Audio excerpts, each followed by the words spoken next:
The Lakers get the win over the Heat. They outscore the Miami Heat 63-42. They tightened up their defense in the second half, outscored them in the second half by 21. Tightened up their defense, 3 players over 20, 6 in double figures, and they turned 20 Heat turnovers into 35 points, big game. Yeah, I thought the defense in the fourth quarter was better than it's been in a while. And the offense, was the recipient of that good defense. So good closeout, some good decisions down the stretch. Miami without Butler, they're still a good team. But I thought overall the Lakers, had 33 assists tonight. I mean, the ball was moving around.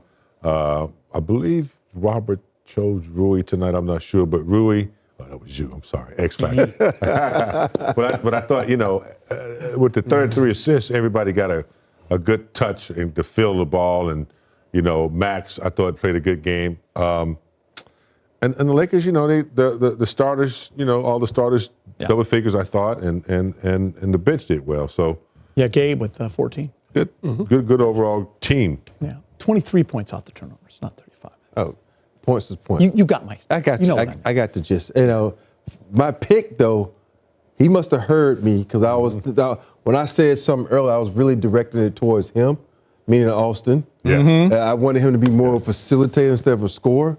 14 and 14 tonight, 14 points, 14 assists. 14 assists, and that's what you need. I think sometimes you get up when we hear this thing, well, the Lakers need this third option. You don't have to be a third option in this system. That, to me, that's the most ridiculous thing ever because you got some night RH is going to be. You got some nights like Gabe came out the vent. And you got, everybody can step up. So you don't have to put that pressure on yourself. If you're a facilitator like he was tonight, good things can happen. And I really thought he took over the game, the Lakers took over the game when Miami tried to junk up the game by throwing that zone. That's their bread and butter. That's how they get a lot of people because most NBA players don't know how to play against the zone. They hadn't done it since, high school because all of them skipped college now. So, you don't know how to beat it, but they were moving the ball. They got it inside, and I just love the way they attacked that zone and what AR was facilitating tonight. Brez, we'll pat you on the back as well because you picked Gabe, but first we got to go downtown. LeBron James is with Mike Trudell. LeBron, we just saw you go share a special moment with a little girl on the side. I know you got a little girl of your own, but that's got to be an important moment for you over there to make somebody's night like this. Yeah, absolutely. I saw it at halftime. Family friends sent the clip and was like, man, I didn't know you had this type of impact on people. So, I made sure I acknowledged her in the second half. And when you got people like that cheering you on, that brings a little bit more excitement. So she's a wonderful little girl. She's over there climbing around right now. It was special for me and very humbling that I have that type of impact on people. Yeah, no doubt, especially just thinking about what a tough week plus it's been here in Los Angeles, trying to find ways to bring people together like that. No, absolutely. I haven't spoke since the tragedies has affected the Palisades and the greater areas of Los Angeles and all around. So my condolences, my heartfelt, my prayers, my sincerity goes to every family, either lost loved ones, lost properties, lost anything that had so much meaning to them. It's been a hell of a week for us here in LA, but we got to stick together, and we know how to bond together. We apologize for the other night. We didn't give it what we had against San Antonio. The Rams did their job, and then hopefully we was able to bring a little excitement to the households wherever you are, to the families that's been affected by this tragedy. But our hearts are with them. No doubt about it. And with that said, LeBron, you still have to find a way to turn your attention to the game, which you certainly did in the fourth quarter. Scored 7 straight points, and then kind of finding Rui for cuts every other second. What did you do in the fourth to kind of get this one done? We've been in a lot of close games this year, but more importantly, some of these games we've been letting slip away. And, I had an opportunity to kind of put my footprint in the game. I was kind of playing an overall game throughout the first 3 quarters, but I felt like my scoring was needed in the fourth quarter in order for us to overcome such a tough Miami team. They do a good job of making you stagnant with their zone, making you second-guess yourself at times, but you just got to be aggressive, and I think we all did that in the fourth quarter. All right, we appreciate the time, LeBron. Thank you. I appreciate y'all. Love y'all, LA. And LeBron James telling Mike Trudell he hasn't spoken since the tragic fires here in Los Angeles. Gave a shout out to the Rams for getting it done on Monday night, and LeBron getting it done tonight against his former team, Miami. And a great moment he had with some fans right there. And Brez, I'll let you jump in because you haven't had a chance yet. Yeah, look, the Lakers needed defense. We talked about it before the game. They got it in the second half, allowing only 42. Good for them. They also needed scoring from unlikely sources. That hasn't been happening lately. You get 14 from Gabe Vincent. You get 23 from Rui. Probably Rui's best game of the year. One of his best games ever as a Laker. So I really like what those two guys did tonight. And of course, you got LeBron fourth quarter, closing with those 7 points in the last couple minutes. So a lot to like if you're the Lakers. And Geet, we've been talking about this. You got to put these teams away that are A, not good, or B, not healthy. Failed to do it last week in Dallas. No Kyrie and no Luka. Lakers lost, embarrassingly. Tonight, though, another chance to do it. And they did it. They put these guys away. It wasn't easy. As LeBron said, we've had a lot of close games, but they salted away the win.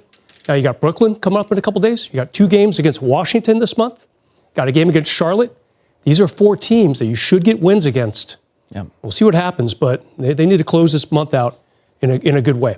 Yeah, the Lakers had been through a lot, just like the city of Los Angeles. You think back to that Dallas game, that's the night of the fires when you guys flew in, but they had a rough second half. And then I'm going to show you this. I mean, Monday's second half, we talked a lot about it in the pregame show.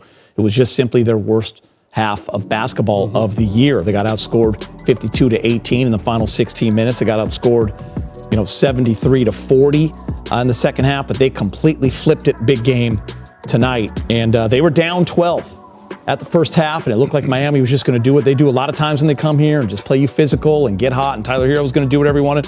But the Lakers switched it 63-42, outscored them by 21 points, 60% from the field, 8 of 18 from 3, and 19 assists. And they took care of the basketball. They did. And, it was nice that they were able to stay in the game. It was looking kind of bleak there for a while. It looked like a game that we've seen before where they, let it slip away. I think they were up 1 or down 1 early in the fourth, and I think I went to use the bathroom. Came back, they were down 10 or 11. So use the bathroom. That was not good. But they they hung in there and they got it done defensively as they continued to attack the rim and get some good offense. So yeah, you like to see them sustain the 48 minutes and dig out a win. Yeah, defense was key because Tyler Hero, who had 34 points tonight, was 5 for 5 from 3, and he only ended up making 2 more. When a user guy is that hot, he probably hit 5 more threes in the second half. So they locked in, and they locked in not just on Hero, but everyone. Bam didn't really have real a quiet good night game. for Bam. Yeah, he had. It was one of those times where it's almost like you said it. They did the reverse of what happened, and they said, you know what? We need to flip the switch. We're not playing well. We're not playing aggressive defensively. We fell on assignments, and I really like how when they came off the pick and roll, how aggressive the Lakers were. The bigs were up, not usually laying back saying, "What are you going to do?" Because they know this is a 3-point game. Everybody's going to shoot threes now, so they got up. And you think about it, our bigs can play guards, so when they switched, it was very inspirational that the bigs were able to stay in front of the guards. They got rebounds, and they was off to the races. Yeah, there's some people on this Miami team. There's some good young players. Ware, big shot blocker, he'll get in your way. Jovic, bunch of assists tonight. The Lakers had to come to play. First half, they didn't. It's like, okay, what's happening here? Third quarter, not great. Bottom line, though, good, very good in the fourth quarter. Really pulled away, Geet. They need this momentum. They need something good to happen. They've had so many bad things happen over the last week and a half. LeBron, as he said, James, it's been a tough time for the city. You got the Rams win the other night, and now you got the Laker win that we didn't get the other night. Rob, you gave him a pass after that tough second half against the Spurs. A lot going on mentally for everyone in LA, including this Laker team. But no pass needed tonight. They closed the deal. Good job. Before we get to LeBron, I just want to say props to what Shaq used to call the others. 23 for Rui. 14 for Austin, 16 for Max, and 14 for Gabe. Huge performances and needed in this win. But we will talk LeBron. Big game. He had mentioned to Mike that this is the first time he spoke. He was magnificent in that fourth quarter with those 3 straight buckets, and that's kind of what we've been used to with LeBron. But it was a kind of a vintage LeBron against his former team. It was needed. Yeah, of course it needed. I think we've come accustomed to just knowing that he could do that. And the fourth quarter, especially after, some frustrating turnovers, and he still was aggressive and not afraid to take the shot, and hit some big ones down the stretch and kind of secured the win. Yeah, to me, I knew he was feeling good when he did a little razzle dazzle and shot an elbow jumper. I'm like, I ain't seen that since rookie LeBron. And then the fadeaway. Exactly. And for me, is when he's rolling, he wants the ball, and you really can't stop him, no matter how tall you are, how small you are, how strong you are, because he's seen it all. And when you've seen it all, you have a counter to it all. And to me, he just kind of took advantage of the opportunity, that's given him, because he said it himself. He was kind of a do-it-your-all player in the first half, but in the second half, in that fourth quarter, he was King Von. These things flip so quickly. Lakers came into the night 7th in the West. Now they're tied for 5th. I mean, that's how quickly these things are going to be moving. I mean, you do not want to take any game for granted. You can jump up a couple spots. You can drop 3 spots. That's how tightly packed the West is. After the obvious team, OKC, it's kind of a free-for-all. And the Lakers need to put these games away. And they did. So good for them. They got the stretch here, Gee. Not going to get too excited. Can't do it. Remember last year in January, a lot of easy games on the schedule, a lot of winnable games, a lot of should-win games. Didn't happen. I just triggered Rob by saying winnable. Sorry about that. You're over that now, aren't you? I'm over it. Because everybody in America knows you the jinx. Oh, dude. How dare you? That was hard.